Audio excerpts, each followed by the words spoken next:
ನಮಸ್ಕಾರ ವೀಕ್ಷಕರೇ. Mumbai ಮಹಾನಗರಿಯಲ್ಲಿ BJP tsunami ಅಂತ ಗೆಲುವು ಇಡೀ ರಾಷ್ಟ್ರ ರಾಜಕೀಯವನ್ನ ದಂಗುಬಡಿಸಿದ್ದನ್ನ ನೋಡ್ತಾ ಇದ್ದೀರಿ. ಈಗ ಇದೇ ಹೊತ್ತಲ್ಲಿ ಬಿಜೆಪಿ ಕೇರಳದ ಕಡೆಗೆ ಕಣ್ಣಿಟ್ಟಿರೋ ಬಗ್ಗೆ ಅಪ್ಡೇಟ್ಸ್ ಬರ್ತಾ ಇದೆ. ಕೇರಳದಲ್ಲಿ ಗೆಲ್ಲೋದು ಬಾಯಲ್ಲಿ ಹೇಳಿದಷ್ಟು ಸುಲಭ ಅಲ್ಲ ಅನ್ನೋದು ಬಿಜೆಪಿ ಪಾಲಿಗೆ ನಿಜವೇ ಇರ್ಬೋದು. ಆದ್ರೆ ಪಕ್ಕಾ ಪ್ಲಾನ್ ಮಾಡಿಕೊಂಡು ಅಖಾಡಕ್ಕೆ ಇಳಿತಾ ಇರೋ ಬಿಜೆಪಿ ಇಡೀ ಕೇರಳವನ್ನ ಟಾರ್ಗೆಟ್ ಮಾಡ್ತಾ ಇಲ್ಲ, ಬದಲಾಗಿ ಪರ್ಟಿಕ್ಯುಲರ್ ಆಗಿ ಆ 3 ಕ್ಷೇತ್ರಗಳ ಮೇಲೆ ಮಾತ್ರ ಕಣ್ಣಿಟ್ಟಿದೆ. ಯಾವ ಕಾರಣಕ್ಕೆ ಈ 3 ಕ್ಷೇತ್ರಗಳು ಮುಖ್ಯವಾಗುತ್ತೆ ಅನ್ನೋದು ಕೂಡ ಇಂಟ್ರೆಸ್ಟಿಂಗ್ ವಿಚಾರ. ಇನ್ನು ಕೇರಳದ ರಾಜಕೀಯ ಚಿತ್ರಣವನ್ನ ಸರಿಯಾಗಿ ಗಮನಿಸ್ತಾ ಹೋದ್ರೆ ಅಚ್ಚರಿಯ ವಿಚಾರಗಳು ಕೂಡ ಬೆಳಕಿಗೆ ಬರ್ತಾ ಇದೆ. ಒಂದಲ್ಲ ಒಂದು ದಿನ ಅಲ್ಲಿ ಮೇಜರ್ ಪೊಲಿಟಿಕಲ್ ಶಿಫ್ಟ್ ಗ್ಯಾರಂಟಿ ಎನ್ನಿಸೋ ಹಾಗಿದೆ. ಇನ್ನೊಂದೆಡೆ ಇತ್ತ ಕಾಂಗ್ರೆಸ್ ಎಂಪಿಗಳು ಹೊಸ ಕಿತಾಪತಿ ಮಾಡಿ ದೊಡ್ಡ ಚರ್ಚೆಗೆ ದಾರಿ ಮಾಡಿ ಕೊಡ್ತಾ ಇದ್ದಾರೆ. ಇದೆಲ್ಲವನ್ನ ಒನ್ ಬೈ ಒನ್ ವಿವರಿಸ್ತಾ ಹೋಗ್ತೀವಿ. ಈ ವಿಡಿಯೋವನ್ನ ತಪ್ಪದೆ ಕೊನೆ ತನಕ ನೋಡಿ. ಅದಕ್ಕೂ ಮುನ್ನ ಮೀಡಿಯಾ ಮಾನ್ಸ್ಟರ್ ಚಾನಲ್ ಅನ್ನ ತಪ್ಪದೆ ಸಬ್ಸ್ಕ್ರೈಬ್ ಮಾಡಿ. ಎಸ್, ಒಂದಾದ ನಂತರ ಒಂದು ಎಲೆಕ್ಷನ್ ಗೆಲ್ತಾ ಇರೋ ಬಿಜೆಪಿಗೆ ಸದ್ಯಕ್ಕೆ ಕಬ್ಬಿಣದ ಕಡಲೆ ಅಂತ ಆಗಿರೋದು 3 ರಾಜ್ಯಗಳು. ಅದರಲ್ಲಿ ಒಂದು ಬಂಗಾಳ, ಇನ್ನೊಂದು ತಮಿಳುನಾಡು, ಮತ್ತೊಂದು ಕೇರಳ.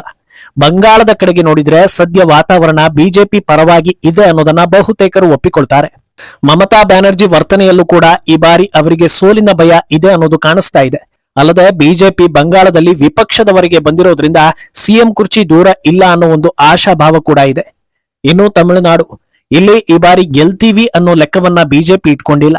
ಬಿಜೆಪಿ ಟಾರ್ಗೆಟ್ ಇರೋದೇ ಡಿಎಂಕೆಯನ್ನ ಕೆಳಗಿಳಿಸೋದು, ಎನ್ಡಿಎ ಸರ್ಕಾರವನ್ನ ರಚಿಸೋದು. ಇದು ಸಾಧ್ಯವಾಗಬಹುದು ಅನ್ನೋ ಟಾಕಿದೆ.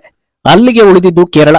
ಅಲ್ಲಿಗೂ ಕೂಡ ಒಂದು ಪ್ಲಾನ್ ಸಿದ್ಧವಾಗಿರೋ ಬಗ್ಗೆ ಅಪ್ಡೇಟ್ಗಳು ಬರ್ತಾ ಇದೆ. ಕೇರಳದಲ್ಲಿ ಬಿಜೆಪಿ ಉತ್ಸಾಹ ಹೆಚ್ಚೋದಕ್ಕೆ ಕಾರಣವಾಗಿದ್ದೆ ರಾಜಧಾನಿ ತಿರುವನಂತಪುರದ ಕಾರ್ಪೊರೇಷನ್ ಎಲೆಕ್ಷನ್ ನಲ್ಲಿ ದೊಡ್ಡ ಗೆಲುವು. ಕ್ಲಿಯರ್ ವಿಕ್ಟರಿ ಜೊತೆಗೆ ಬಿಜೆಪಿಯ ಮೇಯರ್ ಕೂಡ ಅಧಿಕಾರ ಹಿಡಿದಿದ್ದು ರಾಜಕೀಯ ಎದುರಾಳಿಗಳಿಗೆ ಅಲಾರಂ ಕೊಟ್ಟಿದೆ. ಬಿಜೆಪಿಯನ್ನ ತೀರಾ ಕಡೆಗಣಿಸುವ ಅವಶ್ಯಕತೆ ಇಲ್ಲ, ಅವರು ಕೂಡ ಪ್ರಮುಖ ಎದುರಾಳಿ ಆಗ್ತಾ ಇದ್ದಾರೆ ಅನ್ನೋ ಸಿಗ್ನಲ್ ಕೊಟ್ಟಿದೆ. ಆದ್ರೆ ಬಿಜೆಪಿ ತೀರಾ ದೊಡ್ಡ ಮಟ್ಟದಲ್ಲಿ ಯೋಚನೆ ಮಾಡದೆ ಕಂಪ್ಲೀಟ್ ತಿರುವನಂತಪುರವನ್ನ ಕಾನ್ಸಂಟ್ರೇಟ್ ಮಾಡ್ತಾ ಇದೆ. ಕಾರ್ಪೊರೇಷನ್ ಎಲೆಕ್ಷನ್ ನ ಬೃಹತ್ ಗೆಲುವಿನಿಂದ ತಿರುವನಂತಪುರದಲ್ಲಿ ಬಿಜೆಪಿ ವೋಟ್ ಬ್ಯಾಂಕ್ ದೊಡ್ಡ ಮಟ್ಟದಲ್ಲಿ ಇದೆ ಅನ್ನೋ ಐಡಿಯಾ ಸಿಕ್ಕಿದೆ. ಇದನ್ನ ಬಳಸಿಕೊಂಡು ಕೇರಳದ ರಾಜಧಾನಿಯನ್ನ ಭದ್ರಕೋಟೆ ಮಾಡ್ಕೊಳ್ಬೇಕು ಅನ್ನೋ ಪ್ಲಾನ್ ರೆಡಿ ಆಗ್ತಾ ಇದೆ. ತಿರುವನಂತಪುರದಲ್ಲಿ ಸುಮಾರು 14 ವಿಧಾನಸಭಾ ಕ್ಷೇತ್ರಗಳಿವೆ. ಅಷ್ಟರಲ್ಲೂ ಗೆಲ್ಲಬೇಕು ಅನ್ನೋ ಉದ್ದೇಶ ಬಿಜೆಪಿ ಸದ್ಯಕ್ಕೆ ಇಟ್ಕೊಂಡಿಲ್ಲ. ಅಳೆದು ತೂಗಿ ತಿರುವನಂತಪುರದ 3 ಕ್ಷೇತ್ರಗಳನ್ನ ಗೆಲ್ಲಲೇಬೇಕು ಅಂತ ಪಣ ತೊಟ್ಟಿದೆ. ಈ 3 ಕ್ಷೇತ್ರಗಳು ಸದ್ಯ ಆಡಳಿತದಲ್ಲಿರೋ ಕಮ್ಯುನಿಸ್ಟ್ ಪಾರ್ಟಿ ಕೈಯಲ್ಲಿದೆ. ಈ ಪೈಕಿ ಮೊದಲ ಕ್ಷೇತ್ರ ನೇಮಂ. 2016ರಲ್ಲಿ ಬಿಜೆಪಿ ಮೊದಲ ಬಾರಿಗೆ ಈ ಕ್ಷೇತ್ರವನ್ನ ಗೆದ್ದು ಇತಿಹಾಸ ಬರೆದಿತ್ತು. ನಂತರ 2021ರ ಎಲೆಕ್ಷನ್ ನಲ್ಲಿ ಈ ಕ್ಷೇತ್ರ ಸದ್ಯ ಅಧಿಕಾರದಲ್ಲಿರೋ ಸಿಪಿಎಂ ಪಾಲಾಯಿತು.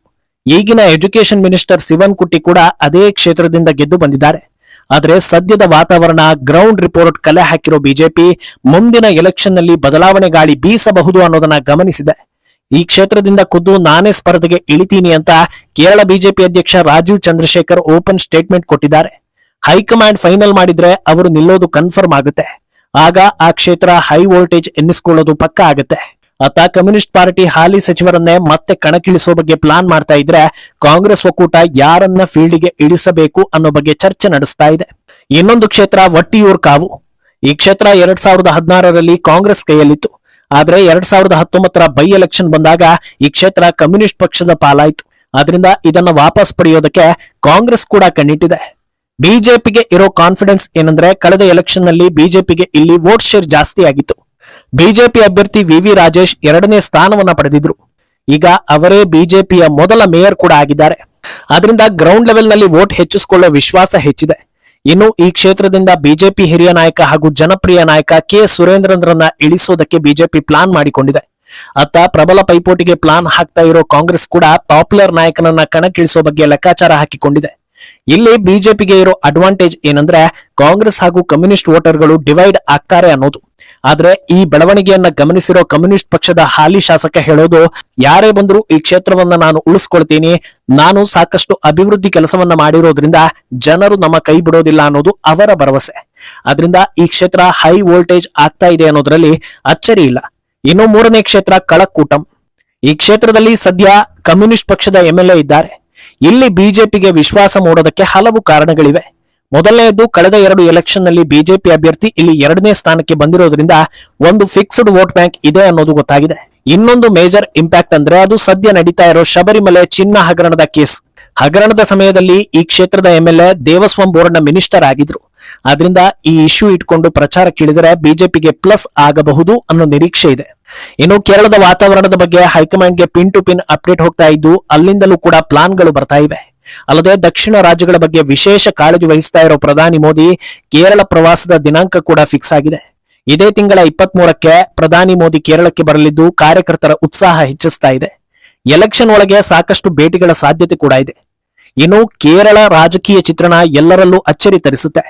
140 ಕ್ಷೇತ್ರಗಳಿರೋ ಕೇರಳದಲ್ಲಿ ಇಡೀ ರಾಜ್ಯವನ್ನ ಡಾಮಿನೇಟ್ ಮಾಡೋ ಏಕೈಕ ಪಕ್ಷ ಇಲ್ಲವೇ ಇಲ್ಲ ಅನ್ನೋದು. 96 ಸೀಟ್ಗಳ ಬಲ ತೋರಿಸಿ ಸದ್ಯ ಅಧಿಕಾರದಲ್ಲಿರೋ LDF ನಲ್ಲಿ ಪ್ರಮುಖ ಪಕ್ಷ ಅಂದ್ರೆ ಅದು CPIM. ಅದರ ಏಕೈಕ ಬಲ 61 ಮಾತ್ರ. ಇದರ ಜೊತೆಗೆ 16 ಸಣ್ಣ ಪುಟ್ಟ ಪಕ್ಷಗಳು ಸೇರಿಕೊಂಡಿದ್ರಿಂದ ಸರ್ಕಾರ ರಚನೆ ಆಗಿದೆ. ಇನ್ನೊಂದು ದಿಕ್ಕಲ್ಲಿರೋ UDF ಒಕ್ಕೂಟದಲ್ಲಿ ಕಾಂಗ್ರೆಸ್ಗೆ 21 ಹಾಗೂ ಮುಸ್ಲಿಂ ಲೀಗ್ಗೆ 15 ಸೀಟ್ ಇದೆ. ಇದನ್ನ ಹೊರತುಪಡಿಸಿ 5-6 ಪಕ್ಷಗಳ ಜೊತೆಗೆ ಮೈತ್ರಿ ಮೂಲಕ 41ರ ಬಲ ತೋರಿಸಿದೆ. ಈ ಲೆಕ್ಕದಲ್ಲಿ ಬೇರೆ ರಾಜ್ಯಗಳ ರೀತಿ ಜನರು ಕೆಲವೊಂದು ಪಕ್ಷಗಳಿಗೆ ಮಾತ್ರ ಸ್ಟಿಕ್ ಆನ್ ಆಗದೆ ಕ್ಷೇತ್ರಕ್ಕೆ ಸೀಮಿತವಾದ ಹಾಗೂ ಕ್ಯಾಂಡಿಡೇಟ್ಗಳನ್ನ ನೋಡಿ ವೋಟ್ ಹಾಕಿ ಗೆಲ್ಲಿಸ್ತಾ ಇದ್ದಾರೆ. ಇದೇ ಕಾರಣಕ್ಕೆ ಕೇವಲ ಬಿಜೆಪಿಯನ್ನ ಮಾತ್ರ ಬೆಳೆಸದೆ NDAಯನ್ನು ಬಲಪಡಿಸುವ ಬಗ್ಗೆಯೂ ಕೂಡ ಚರ್ಚೆ ನಡೆದಿದೆ. ಲೋಕಲ್ ಎಲೆಕ್ಷನ್ ಟೈಮ್ನಲ್ಲಿ ತಿರುವನಂತಪುರದಲ್ಲಿ ಬಿಜೆಪಿ ಗೆದ್ದಾಗ ಕೆಲ ಟಿವಿ ಚಾನೆಲ್ಗಳಲ್ಲಿ ಇದೇ ಸ್ಪೀಡ್ ನಲ್ಲಿ ಹೋದ್ರೆ ಬಿಜೆಪಿ ಮುಂದಿನ ವಿಧಾನಸಭಾ ಚುನಾವಣೆಯಲ್ಲಿ 10 ಸೀಟ್ ಗೆಲ್ಲೋದು ಕನ್ಫರ್ಮ್ ಅಂತ ಹೇಳಲಾಗಿತ್ತು. ಅದರಿಂದ ಬಿಜೆಪಿ ಪ್ಲಾನ್ ಕೇವಲ ಈ 3 ಕ್ಷೇತ್ರಕ್ಕೆ ಸೀಮಿತ ಆಗೋದಿಲ್ಲ. ಹಾಗೋ ಹೀಗೋ ಒಕ್ಕೂಟದ ಮೂಲಕ ಒಂದು 25ರಿಂದ 30 ಕ್ಷೇತ್ರಗಳನ್ನ ಗೆಲ್ಲುವಲ್ಲಿ ಯಶಸ್ವಿ ಆದರೂ ಮುಂದಿನ ಎಲೆಕ್ಷನ್ ಹೊತ್ತಲ್ಲಿ ಹಂತ ಹಂತವಾಗಿ ಪ್ರಭಾವ ಹೆಚ್ಚಿಸಿಕೊಳ್ತಾ ಹೋಗೋ ಲಕ್ಷಣಗಳು ದಟ್ಟವಾಗಿದೆ. ಇನ್ನು ಚುನಾವಣೆಗಾಗಿ ಸದಾ ವಾಮ ಮಾರ್ಗಗಳನ್ನೇ ಆಯ್ಕೆ ಮಾಡಿಕೊಳ್ಳೋ ಕಾಂಗ್ರೆಸ್ ಈಗ ಹೊಸ ವಿವಾದದ ಮೂಲಕ ಸುದ್ದಿ ಆಗ್ತಾ ಇದೆ.